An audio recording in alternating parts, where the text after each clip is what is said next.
Friends, hello everyone and welcome to our channel. In this video, I will tell you and show you how to easily delete videos from YouTube. Friends, please subscribe to our channel. Be sure to put likes and write comments under this video. So let's get to our topic. And open the YouTube app on your mobile device. And then go to your library. And then select your videos. And when all the videos are loaded, and you'll have a list here of all the videos that you've previously put up for YouTube.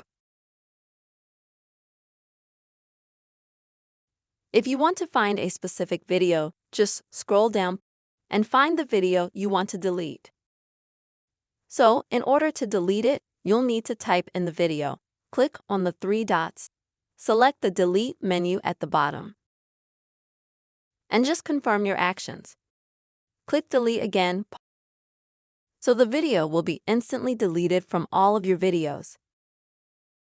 This is the way, friends, you can easily delete your YouTube videos. I really hope you found this video useful and helpful. Please, friends, subscribe to the channel, write comments, and make sure to put your likes. See you soon.